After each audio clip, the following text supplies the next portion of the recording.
Welcome to Fading Love Stories. This isn't your typical feel-good story. It's raw, emotional, and a little wild. But it's my story, and I'm ready to share it with you. If you want to hear more, make sure to hit that subscribe button. This isn't one of those feel-good stories. This is raw, messy, and maybe a little bit unhinged. But it's mine. I, 25F, was in a relationship with my boyfriend. Let's call him Eric, 27M, for 2 years. I never had any doubts about him. I thought we were solid.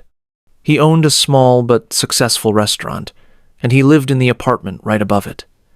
It was his space, but it always felt like ours. I spent countless nights at that apartment, helping him out when he needed me, cooking meals together, talking about dreams and plans for the future. He was everything I wanted, or at least he seemed that way. Charming, driven, sweet. For the first time in a long time, I felt like I had someone I could build a life with. We talked about everything: marriage, kids, the future. It wasn't just about love, it was about partnership. But somewhere, somehow, things started to shift. And it was the smallest things at first that didn't sit right. He began pulling away. He wasn't as affectionate, as present. And I told myself I was just being paranoid, overthinking things. After all, everything seemed okay, right? That was until a few days ago. Eric told me he was going on a trip with some college friends. Guys I'd never met. I wasn't initially suspicious. I mean, who wouldn't want to celebrate a friend's engagement in a beautiful place like Ibiza? It sounded innocent enough. But the way he talked about it? Vague. Evasive. He avoided my questions, brushed off my curiosity like it wasn't a big deal. The more he dodged, the more that nagging feeling in the pit of my stomach grew. When he finally said, "We're going to Ibiza," I felt a jolt of unease. My heart sank. Something wasn't right. It's strange, isn't it? That gut feeling, that instinct that whispers, something's off. It's not always loud, but when it hits, it's undeniable. The second he walked out that door to leave for his guys' trip, something in me just knew. I didn't want to believe it, but I couldn't ignore it. I was being lied to, and I couldn't shake it. Now, I don't know why, but I did something I never thought I would do. I called his mom. We had always gotten along. She liked me. She knew how much I loved Eric. So when I called her and said I was feeling a little low without him, I thought she might just reassure me. I thought she'd tell me everything was fine. He just needed some space. But she didn't. She started ranting, saying she couldn't believe Eric was doing this to me, that she had tried to stop him from going, that he was making a huge mistake, that she never raised him to treat women like this. And that's when it hit me. She knew. She knew exactly what was happening. He wasn't going to Ibiza to celebrate a friend's engagement. He was going there to cheat. The feeling of betrayal hit me like a freight train. I didn't need any more proof. I didn't need to catch him in a lie or confront him about his actions. His mother just confirmed everything I feared. I kept my voice calm, told her I was fine, and hung up. Then, I grabbed my keys. The spare key I still had to his apartment, because of course I did. He trusted me. I trusted him. I didn't even think twice. I got in the car and I drove straight there. I didn't have a plan, no strategy for what I was about to do. I just knew one thing. I had to do something. And when I unlocked the door, walked into his apartment, that's when I lost it. I don't know what came over me. It was like something inside me snapped. I couldn't control it. I was on autopilot. I went full scorched earth. I cut up his bed sheets, his favorite shirts, the ones he bragged about buying with his hard-earned money. I opened the fridge and took every condiment, every leftover pasta, every sauce, and turned the apartment into a disaster zone. I threw it on the walls, on the ceiling, smeared it everywhere. It was like a scene from a horror movie, but with pasta. I almost smashed his electronics, but I stopped myself. Even in that rage, I wasn't stupid. I knew that would cross a line, and I didn't want to deal with legal consequences. So, I spared the television. But everything else? Destroyed. When I was done, I turned off the lights, locked the door, and walked away. Just like that. I didn't feel proud.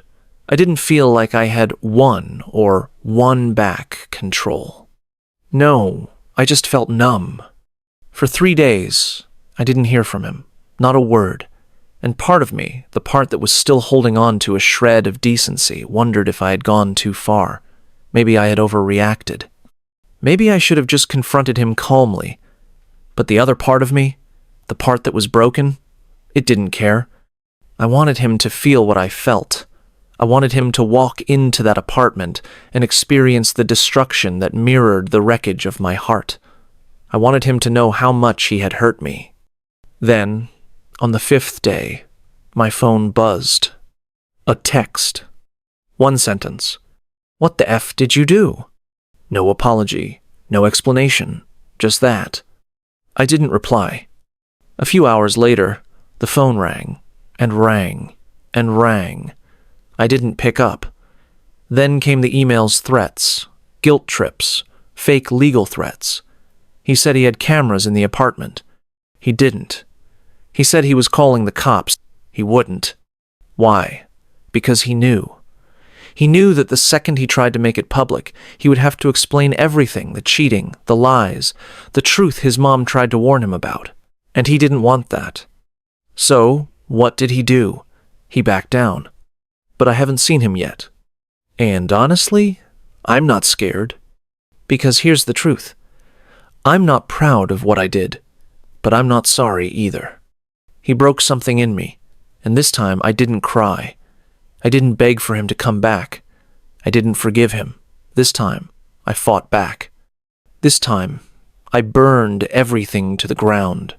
Heartbreak doesn't always look like tears, sad music, and soft ballads. Sometimes it looks like marinara sauce splattered across the ceiling.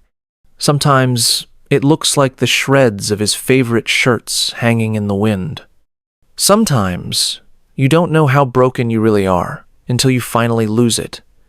And sometimes losing it is the first step to finding yourself again.